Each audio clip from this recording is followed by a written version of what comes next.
Alors, Pascal Charrette est avec nous. Il est témoin. Il se trouvait même à l'intérieur de ce carambolage. Heureusement, il n'a pas été blessé. Bonsoir, Monsieur Charrette.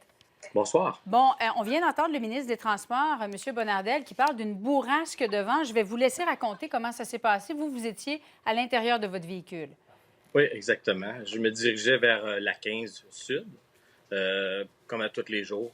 Et le chemin était très bien, on voyait bien.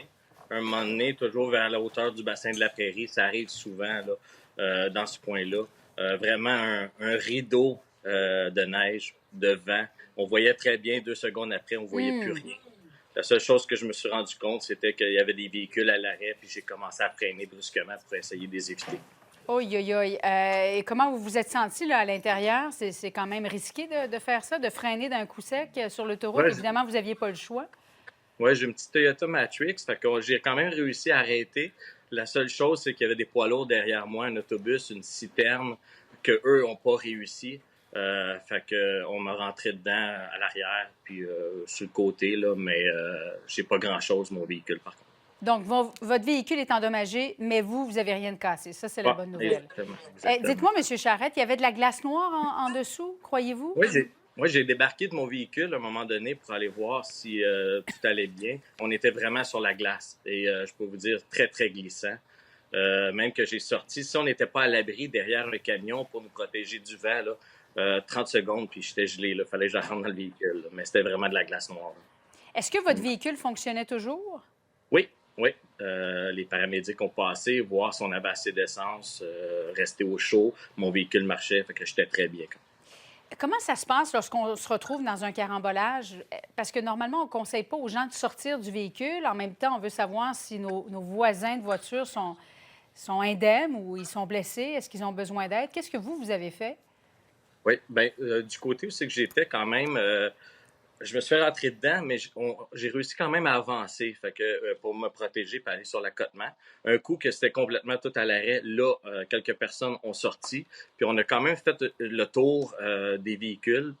C'était quand même bien, tout le monde était relativement calme, mais on voyait que du côté de l'autobus, de la citerne, là, ça avait frappé un petit peu plus fort, puis là, il y avait beaucoup de monde autour.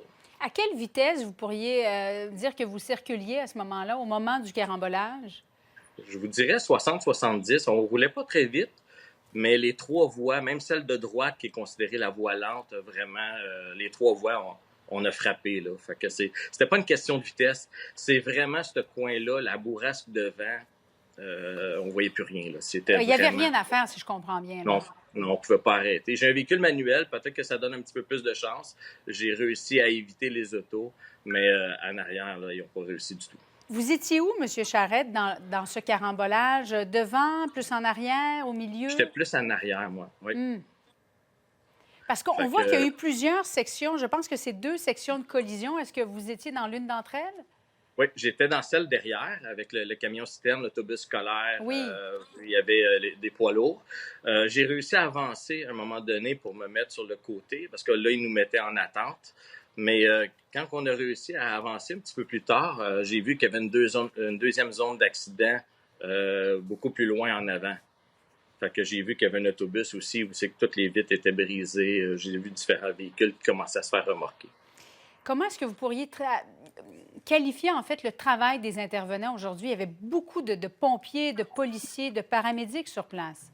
Oui, oui, exactement. Il y avait des paramédics, ça passait aux 5 minutes pour s'assurer que tout le monde était correct dans les véhicules. Non, vraiment, là, 10 sur chapeau. 10, là, je pense qu'on Oui, peut le dire sans gêne. il y a beaucoup d'effectifs, vraiment. Puis non, ben, j'ai commencé à sortir du carambolage à 3 heures et je vais dire 3h15, 3h30 quand même. Moi, j'ai trouvé que ça s'est quand même fait vite. Mais non, ça a super bien été. Oui, parce que, bon, la Sûreté du Québec a reçu l'appel aux alentours de 12h30. Ça s'est passé vers quelle heure? À peu près 11h30, 11h45? Ouais, ben moi, ça me semble que c'est dans ces coins-là, là, c'est à peu près, oui.